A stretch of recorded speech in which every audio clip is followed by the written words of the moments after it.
Mummy, आप हमारे साथ बेंगलोर चलो। पापा थे तो अलग बात थी। अब आप अकेली यहाँ गांव में कैसे रहेंगी? बेटे अनिल ने कहा तो मैं असमंजस में पड़ गई। हार्ट अटैक से हुई इनकी अचानक मौत से मैंने अपने आप को लाख कोशिश करके भी संभाल नहीं पा रही थी। 12 दिन हो जाने से सभी मेहमान चले गए थे। बेटे अनिल और बहू अनीता दोनों ही इंजीनियर है। मेरी सहेलियों ने मुझसे कहा कि बेटे बहू के पास रहने नहीं जाना, क्योंकि कमाने वाली बहू को बुजुर्ग सास बिल्कुल अच्छी नहीं लगेगी। उसकी आजादी में तुम्हारे जाने से खलल पड़ेगी। वो तुम्हें ताने मार मार कर तुम्हारा जीना हराम कर देगी। वैसे भी भाई साहब ने जीते जी ही पूरी संपत्ति बेटे के नाम कर दी थी। ऐसे में तो पूरी संभावना है कि बेटा बहू यहाँ का मकान बेचकर माल तो सब ले लेंगे और तुम्हें पाई पाई के लिए तरसा देंगे। लेकिन बेटे बहू के साथ जाना मेरी मजबूरी थी।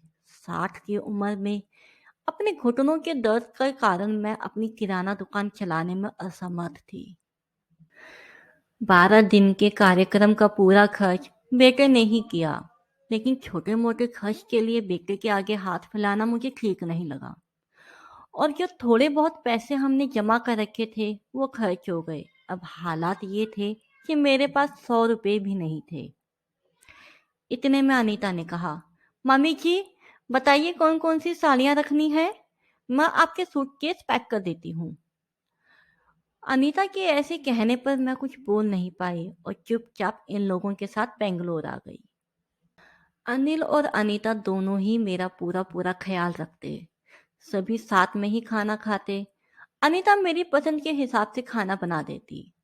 दोनों की यही कोशिश रहती कि मुझे इनकी याद ना सताए, मैं खुश रहूं।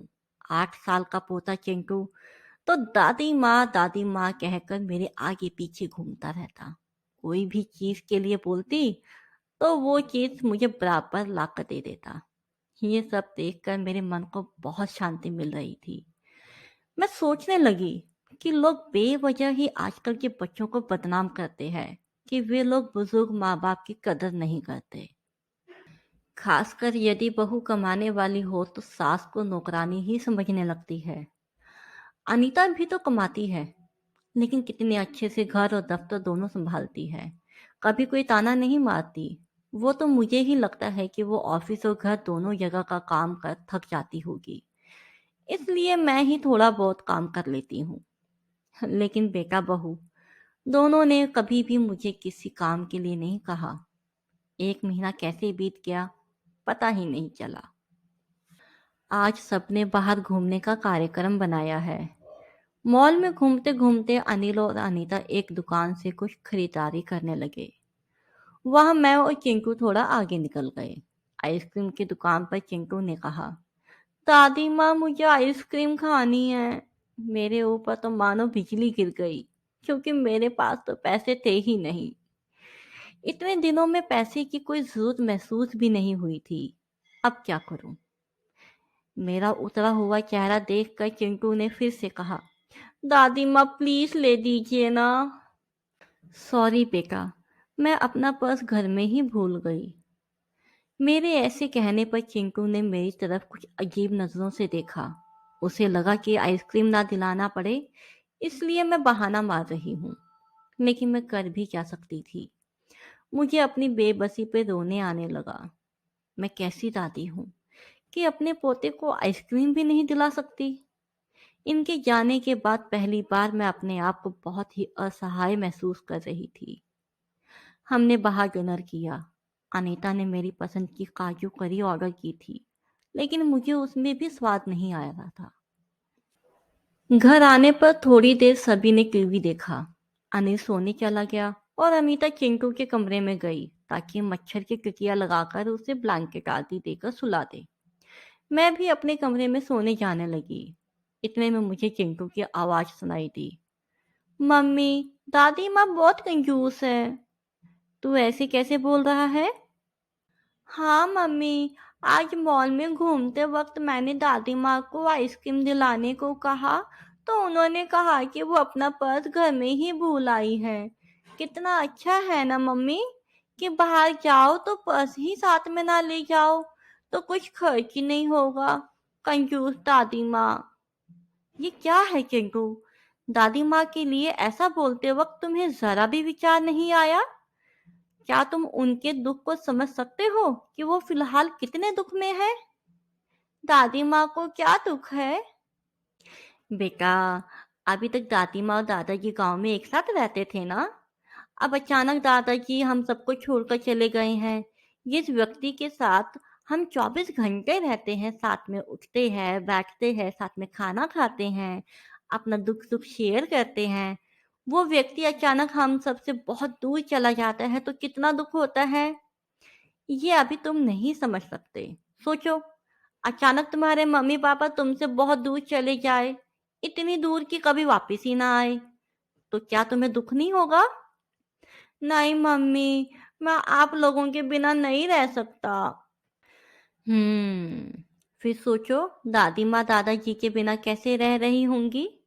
ऐसी स्थिति में यदि वो अपना पर्स घर भूल गई तो तुमने उन्हें कंजूस तक कह दिया। तुम्हें तुम्हारे प्रति उनका प्यार नहीं दिखा। जब भी तुम्हें स्कूल से आने में 5-10 मिनट लेट हो जाता है तो वो लगातार बालकनी में खड़े होकर तुम्हारा रास्ता देखती रहती हैं।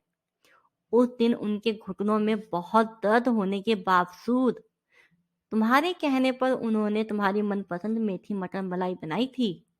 इसलिए बेटा, किसी के लिए कोई भी राय बनाने से पहले उस व्यक्ति के दृष्टिकोण से भी सोचना चाहिए। सॉरी मम्मा। ये वार्तालाप सुनकर मुझे अपनी बहू पर बहुत गर्व हुआ। उसकी जगह यदि मैं होती तो शायद मैं भी अपने बेटे को इतने अच्छे से समझा ना पाती। सुबह अनिल ऑफिस चला गया और चिंटू स्कूल। अनीता ऑफिस जाते जाते मेरे हाथों में कुछ रुपए देने लगी। ये क्यों बहू, मुझे पैसों का क्या काम है? मम्मी जी, इंसान को पैसे का कब काम पड़ जाए कह नहीं सकते। आप मंदिर जाती हैं, कभी दक्षिणा चढ़ा दीजिए, कभी चिंटू को कोई चीज के लिए जिद करने पर उसे वो चीज लेकर दे दीजिए। लेकिन बहू, मम्मी जी, यदि ये पैसे अनिल आपको देते तो क्या आप मना करती? नहीं ना। आपकी बहू भी कमाती है, तो फिर आप अपनी बहू से पैसे क्यों नहीं ले सकती? अनीता की बातें सुनकर खुशी के मारे मेरी आंखों से पानी आ गया। जो बात मेरा बेटा नहीं समझ सका, वो बात मेरी बहू ने समझ ली थी। मैं ईश्वर से प्रार्थना करने लगी थी कि मेरे जैसी बहू सबको दे।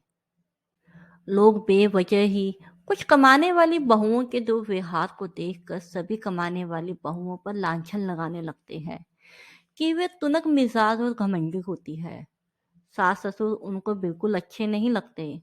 कुछ बहुएं अनीता जैसी समझदार, सुलझे विचारों वाली, बड़ों का सम्मान करने वाली भी होती हैं। आज अनीता के कमाने वाली बहू के बारे में मेरी आंखों पर पड़ा पर्दा ही हटा दिया था।